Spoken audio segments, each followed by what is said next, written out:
वेद सबसे विद्याओं का पुस्तक है। वेद का पढ़ना पढ़ाना, वेद का पढ़ना पढ़ाना और सुनना सुनाना, और सुनना सुनाना सब आर्यों का परम धर्म है। ऋग्वेद मंडल 1 सूक्त 15 मंत्र संख्या 4।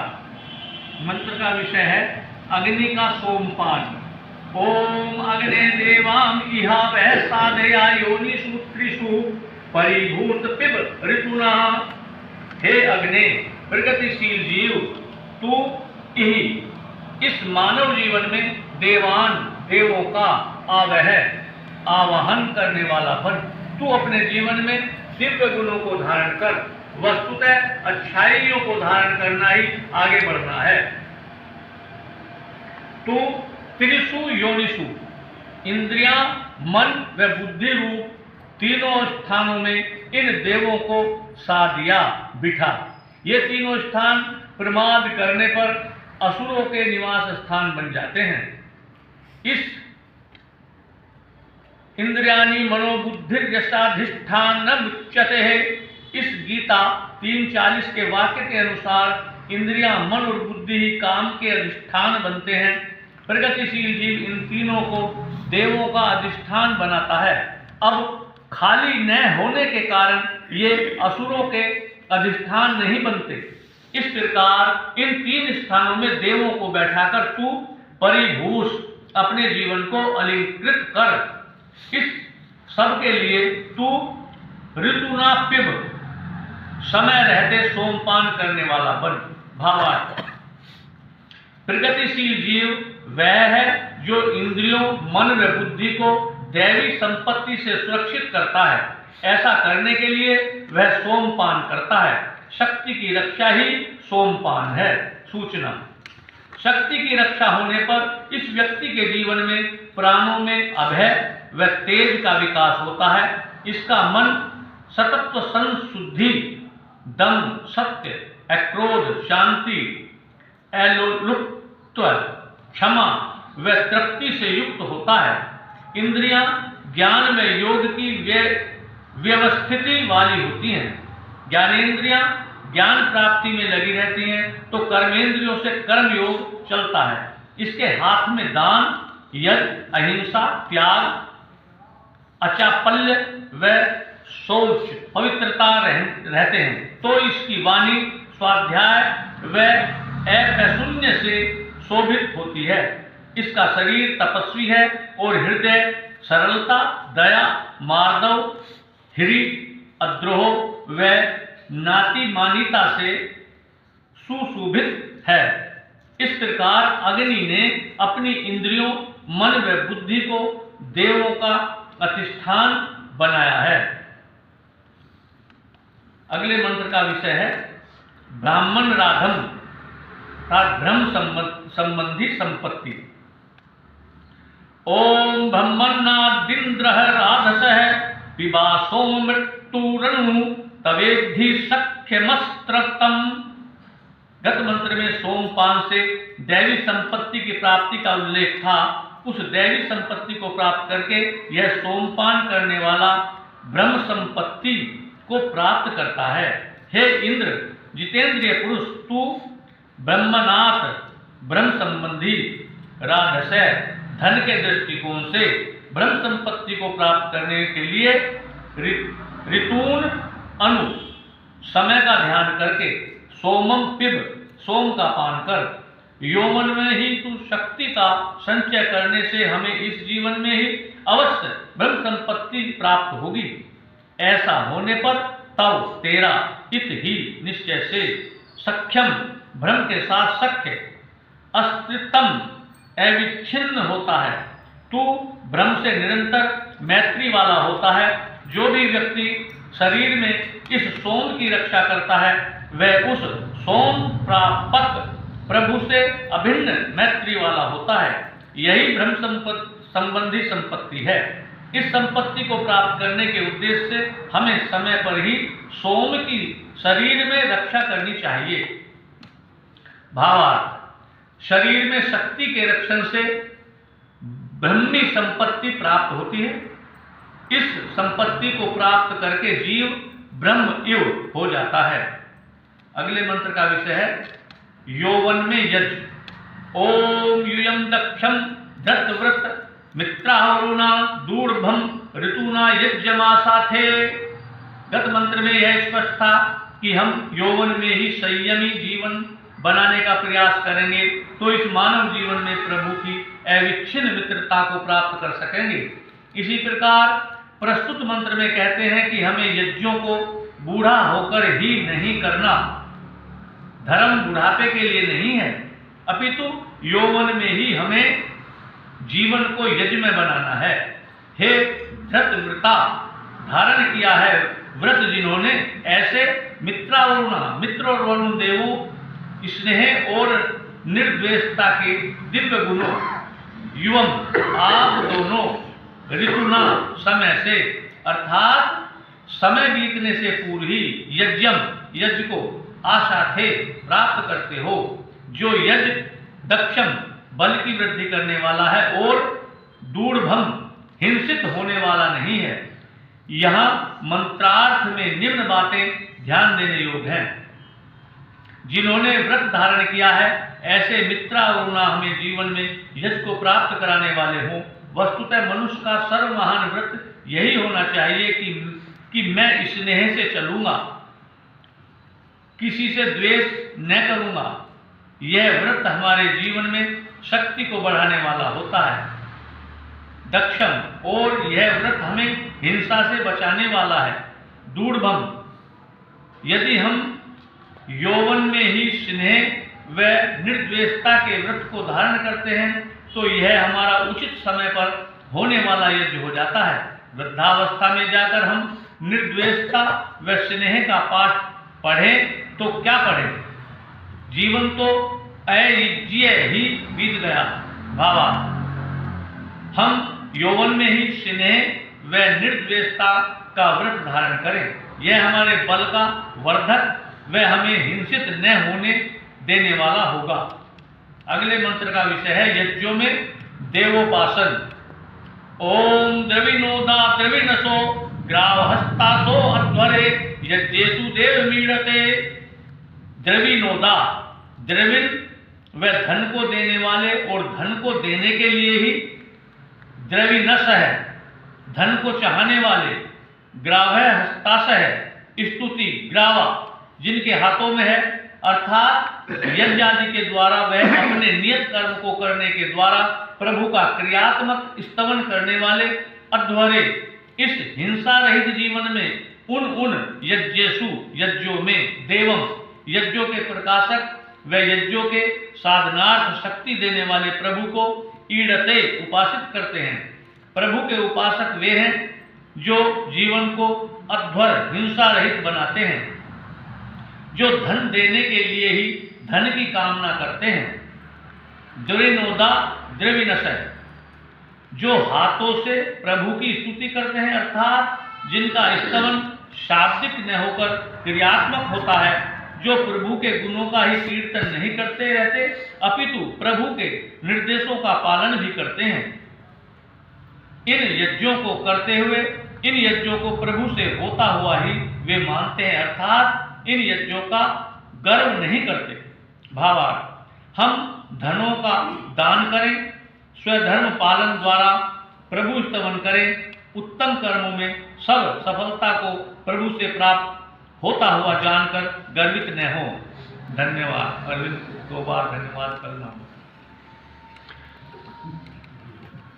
ओम द्यो शांति अंतरिक्षं शांति पृथ्वी शांति आप शांति औषधया शांति वनस्पतया शांतिर्विश्वे देवा शांति ब्रह्म शांति सर्वं शांति शांतिरेव शांति श्यामा शांतिरेधि।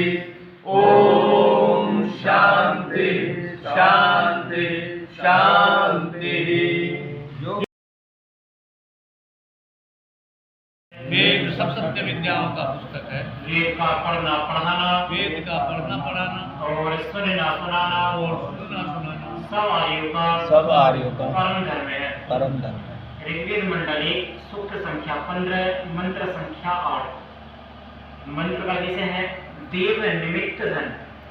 मंत्र है ओम द्रविणोदा ददातु नो वशुने यानि शृंगिरे देवेषु तावनामहे। द्रविणोदा सब धनों को देने वाले प्रभु हमें उन धनों को दें जो खूब सुने जाते हैं, अर्थात जिस धन को हम खूब दान के रूप में देते हैं वो इस प्रकार यश को प्राप्त करते हैं। उन धनों को हम देवेशु देवों के निमित्त सेवित करते हैं, अर्थात इन धनों को भोग विलास में व्यय न करते हुए विद्वानों के लोकहित के कार्यों के लिए देते हैं तथा यज्ञादि द्वारा वायु आदि देवों की शुद्धि के लिए उनका विनियोग करते हैं। इन धनों को दान में देकर लाभ को जीतने से हम व्यसनों के मूलभूत इस लोक को नष्ट करके दिव्य गुणों को प्राप्त करते हैं। इस प्रकार ये धन हमारे यश ही यश का कारण बनते हैं। भावार्थ प्रभु हमें वे धन दे जो कि दान रूप में दिए जाकर हमारे यश का कारण बने और हमारे दिव्य गुणों का वर्धन करने वाली हो। दान व प्रतिष्ठा ओम द्रविणोदा पिपीषति झोद प्रतिष्ठता निष्प्राद्रितो भिरिष्यता।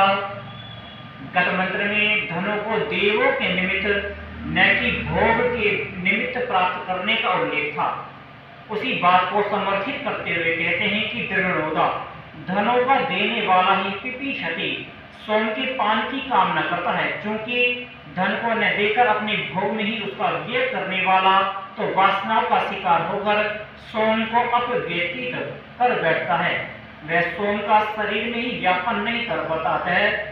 प्रभु अपने मित्र जीवों को निर्देश करते हैं कि जो हो बना इस धन की लोक कल्याण के यज्ञ में आहुति दो और प्रतिष्ठा को प्राप्त करो। दान देने से प्रतिष्ठा तो प्राप्त होगी ही, उसके साथ हमारा व्यसनों से बचाव होकर कल्याण भी होगा। हमारे शरीर मन व बुद्धि सब अधिक स्वस्थ होंगे। प्रभु कहते हैं कि निष्ठा बनने के दृष्टिकोण से ही नींद है। अपने को आगे से चलने के विचार से समय रहते यौवन में ही इस सोमपान की कामना करो। यौवन में ही संयमी बनकर सोम का शरीर में व्यापन करो, ताकि शरीर मन व बुद्धि सभी क्षेत्रों में तुम आगे बढ़ सको, सभी शक्तियों का तुम में विकास हो। भावार्थ धन का दान करने वाला ही सोमपान करता है। धन की प्रतिष्ठा भी प्राप्त होती है। आगे बढ़ने के दृष्टिकोण से समय रहते सोम के रक्षण की कामना ही करनी चाहिए।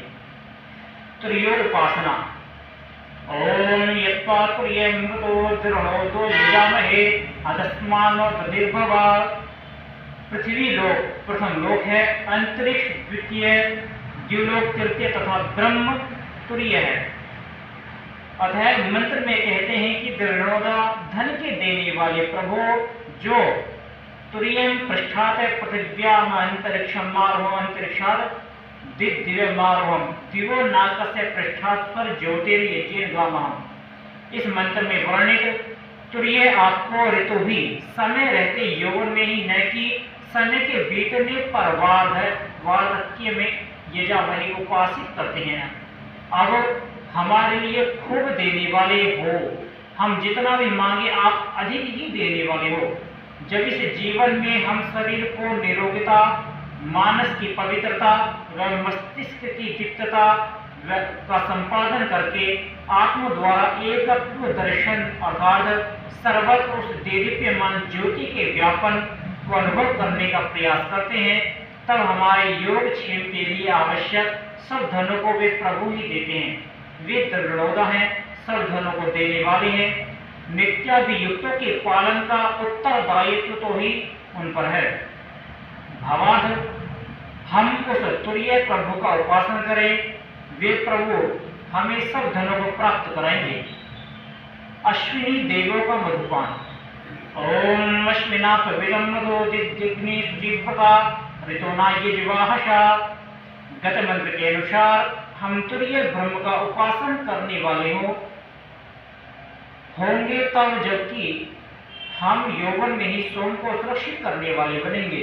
इस सोम के रक्षण के लिए मुख्य साधन प्राणायाम है। अतः यह प्राण साधना करने वाला प्रार्थना करता है कि अश्विना ही प्राणापानो मधु पिबतम, आप सब अन्नों के सारभूत इस सोम का पान करो। जैसे शहद सब पुष्प रसों का सारभूत होता है, वैसे ही यह सोम सब खाए हुए पदार्थों का सार रूप है। प्राण साधना से इसकी शरीर में ऊर्ध्व गति होती है। इस सोम की ऊर्ध्व गति के द्वारा ये प्राणापान ज्ञानाग्नि को दीप्त करने वाले होते हैं। ज्ञानाग्नि का ईंधन तो यह सोम ही है। इस सोम कणों के द्वारा ही ये प्राण साधना प्राणापान पवित्र व्रतों वाले होते हैं। सोम का संयम करने पर अशुभ वासनाओं विनष्ट हो जाती हैं, मल की मैल दूर हो जाती है और संयमी पुरुष लोकहित की पवित्र भावना को लेकर जीवन में चलता है एवं पवित्र व्रतों वाला होता है। इस प्रकार हे प्राणापानो, आप मेरे जीवन में समय से अर्थात यौवन में ही यज्ञवाहशा यज्ञों को धारण करने वाले होते हो। मुझे धर्म की रुचि बुढ़ापे में ही प्राप्त हो सो नहीं। यदि ऐसा होता तब तो मेरी कितनी दयनीय स्थिति होती, क्योंकि जब शक्ति थी तब धर्म रुचि नहीं थी और अब धर्म रुचि आई तो शक्ति नहीं रही। ये प्राणापान सोम के संयम द्वारा मेरे यौवन में ही यज्ञों का प्रणयन करने वाले होते हैं।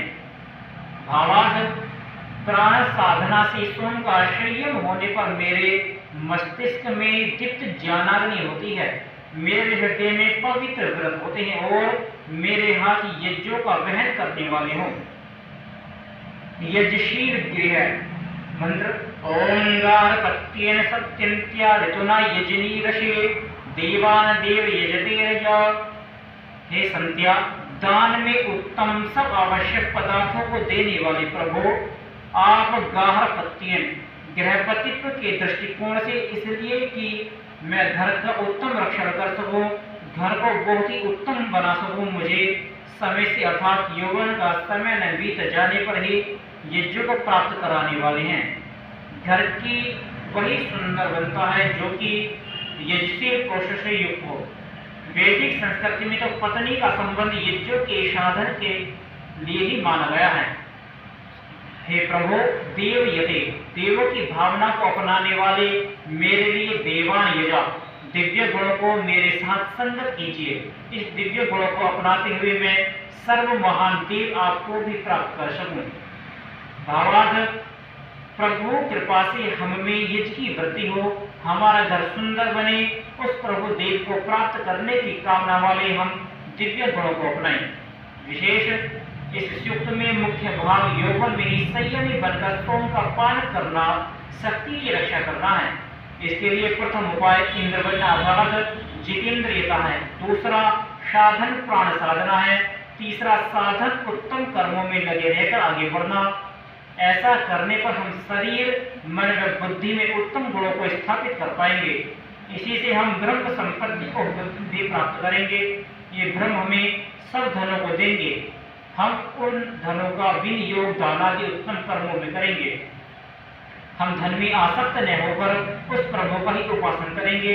हमारा जीवन पवित्र बनेगा, घर सुंदर बनेगा। इस सुंदर घर में हम उस परम ऐश्वर्यशाली प्रभु का ही आह्वान करेंगे।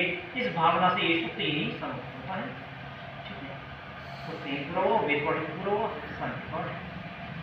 ओम द्यौ शांतिरंतरिक्षं शांति पृथिवी शांतिराप शांतिरोषधया शांति वनस्पतया शांति विश्वे देवा शांति ब्रह्म शांति सर्वं शांति शांतिरेव शांति सामा शांतिरेधि। ओम शांति शांति शांति।